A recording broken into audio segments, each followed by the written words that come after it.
Let us pray in the name of the Father, and of the Son, and of the Holy Spirit. Amen.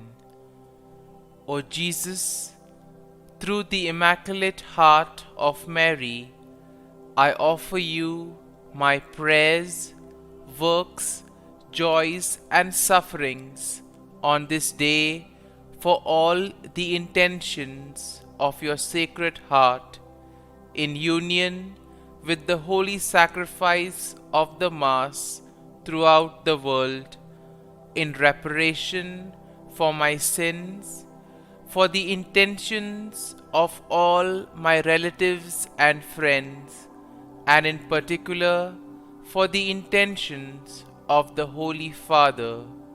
Amen. The intentions of the Holy Father for the month of June. For the abolition of torture. We pray that the international community may commit in a concrete way to ensuring the abolition of torture and guarantee support to victims and their families.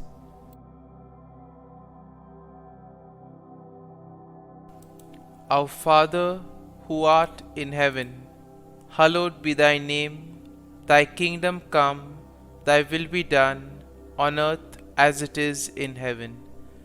Give us this day our daily bread, and forgive us our trespasses, as we forgive those who trespass against us.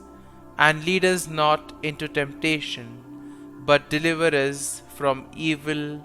Amen. Hail Mary, full of grace, the Lord is with you. Blessed are you amongst women, and blessed is the fruit of thy womb, Jesus. Holy Mary, Mother of God, pray for us sinners, now and at the hour of our death. Amen. Glory be to the Father, and to the Son, and to the Holy Spirit, as it was in the beginning, is now, and ever shall be, world without end. Amen. My dear friends, the Word of God welcomes us this morning. And as we prepare ourselves to enter into this new day, as we prepare ourselves to spend this time with God, let us close our eyes at this moment and let us praise the Lord. Let us thank Him that He has woken us up this morning. He has given us good health. He has kept us in His love. Most importantly, we see that at every moment His gaze is upon us. He loves us. He protects us. He guides us. And for that, let us praise the Lord. Let us thank the Lord. In our life, we see that there are many moments wherein we do not recognize the presence of God in our lives. There are certain moments that we take for granted, and therefore it becomes difficult for us to recognize the graces and the blessings that we receive from the Lord. And therefore, as we begin today's morning offering, let us thank the Lord for all those blessings that He has given us. We begin by thanking God for the gift of life, for the various talents, for the various capabilities that He has given us. We also thank Him for the gift of our family members, friends, relatives, near and dear ones, and all those who play a very important role in our lives. We also continue to pray for all those who have been instrumental in shaping and molding us, and we ask the Lord to bless them abundantly and give them good health of mind and body.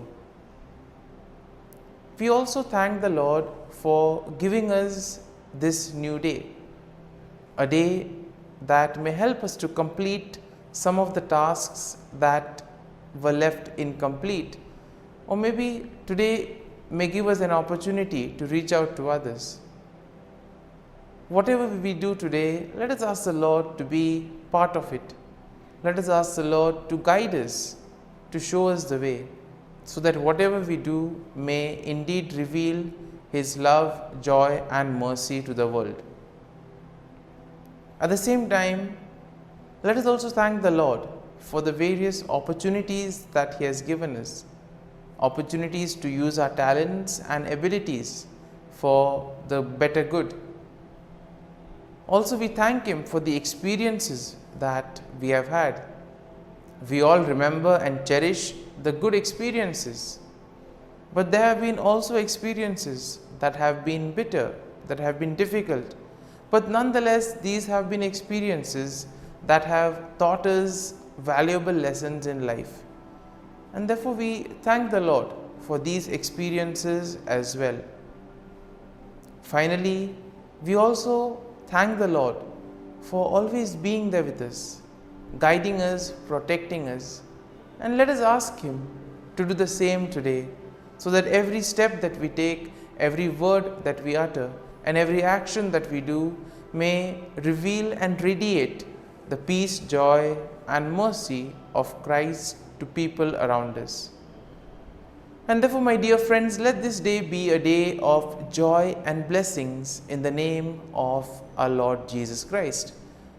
And therefore, today we shall reflect and meditate on Psalm 52. As usual, we shall have an overview of the psalm, and then we shall go into its details. Now, generally speaking, Psalm 52 is a lament that is written by David, and it is likely in response to the treachery of Doeg the Edomite. Now, we know that Doeg the Edomite had betrayed David to King Saul, and this psalm is divided into two main sections. So, the first section contains verses 1 to 5, and this will describe the wickedness of Doeg and his eventual downfall, while the second part of the psalm, the second section, which has verses 6 to 9, they offer a contrast between the wickedness of Doeg and the faithfulness of God. Similarly, we see that when we look at the psalm gives us a picture of what it is to be faithful and what it is to trust and place our faith in God. So therefore, verse 1 begins with David directly addressing Doeg, calling him a mighty man who boasts of evil deeds. And then David asks why Doeg boasts of evil and warns him that God will eventually bring him down. In the second verse, we see that David's warning to Doeg continues, and this reminds him that God's judgment will be swift and thorough. David compares Doeg to a sharp razor and a deceitful tongue, highlighting the danger that his words and actions pose. Moving on to verse 3, we see that the verse emphasizes the extent of evil that Doeg does, describing him as the one who loves evil more than good, and therefore lying more than speaking truth. Therefore, we see that Doeg has been one who has been lying a lot rather than speaking the truth and wanting to know the truth. And therefore, Doeg is warned by David that his love of evil will ultimately result in his destruction. And therefore, the following verse 4 also continues this same description that David does of Doeg's wickedness, comparing him to a devouring fire that consumes everything in its path. And therefore, David notes that Doeg has set himself against those who are righteous and warns that God will eventually cut him off. And therefore, this first section is concluded in verse 5, where we have David again warning that God will bring Doeg down. David notes that Doeg will be uprooted and driven away from the land of the living, and that the righteous will ultimately see his downfall. So therefore, this first part of the psalm is kind of a message of hope to most of us. We live in a world where we see so much of evil, where we see so much of corruption. We see so many things being done in the wrong manner. And sometimes we may ask, how is this permitted? How does this happen? And here, this first part of the psalm gives us hope, saying that eventually all those who do evil will have to face the consequences. They will be cut off from the Lord. And therefore, the first section of the psalm emphasizes that we need to do good. We need to focus on the truth, focus on righteousness. We now move to the second section of the psalm. And the second section shows us how David contrasts the wickedness of Doeg with the faithfulness of God. And therefore, this begins in verse 6 with a statement of faith in which David declares that he trusts in God's steadfast love and mercy. Now, verse 7 continues with David's description of God's faithfulness, noting that God will ultimately bring down those who trust in their own strength and wealth. And therefore, we are called to place our faith and trust in God. When we place our faith in ourselves or in the worldly things, ultimately they will lead to our downfall. And therefore, David compares the wicked to a green olive tree, which may flourish for a time, but will eventually wither and die. And therefore, nothing is permanent in today's world. Therefore, we need to place our faith and trust in the Lord, so that when the time comes, the Lord will take care of us. Verse 8 emphasizes this contrast between the wickedness of Doeg and the faithfulness of God, as David now declares that he will praise God forever for his steadfast love and justice. Now, David notes that he will wait for God to act, trusting that God will eventually bring down the evil and vindicate the righteous. And therefore, Psalm 9 will conclude this second section of the psalm, and the conclusion is nicely done with a statement of hope, as here David declares that he will continue to wait for God's salvation and that he will trust in God's name. David notes that God's name is a strong tower in which the righteous may take refuge, and that God will ultimately bring salvation to his people. And therefore, my dear friends, as we reflect on Psalm 52, there may be some kind of a thought or a statement that which eventually would have touched us. Therefore, let us remain with that thought, let us remain with that sentence or statement, and let us reflect on it and apply it to our lives so that it may take root in us. And therefore, as we do this, let us ask the Lord to bless us, to be with us, to guide us, so that whatever we do today, it may be for his greater glory, that we may be able to distinguish between what is good and what is evil, and that we may follow on the path of righteousness.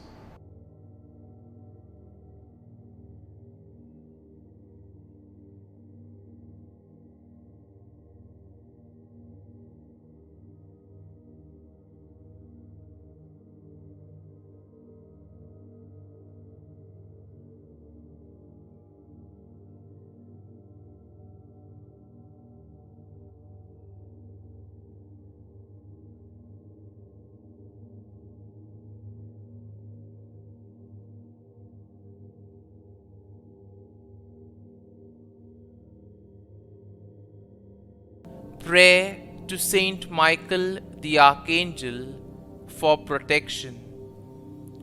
Saint Michael the Archangel, defend us in battle. Be our defense against the wickedness and snares of the devil. May God rebuke him, we humbly pray. And do thou, O Prince of the heavenly hosts, by the power of God, thrust into hell Satan and all the evil spirits who prowl about the world, seeking the ruin of souls. Amen. Act of Adoration. O Sacrament most holy, O Sacrament divine, all praise and all thanksgiving be every moment thine. Saint Gertrude Prayer for souls in purgatory. Eternal Father, I offer Thee the most precious blood of Thy divine Son, Jesus, in union with the masses said throughout the world today, for all the holy souls in purgatory, for sinners everywhere, for sinners in the universal church, those in my own home and within my family. Amen. May the divine assistance remain always with us, and may the souls of the faithful departed through the mercy of God rest in peace. Amen. Glory be to the Father, and to the Son, and to the Holy Spirit, as it was in the beginning, is now, and ever shall be, world without end. Amen.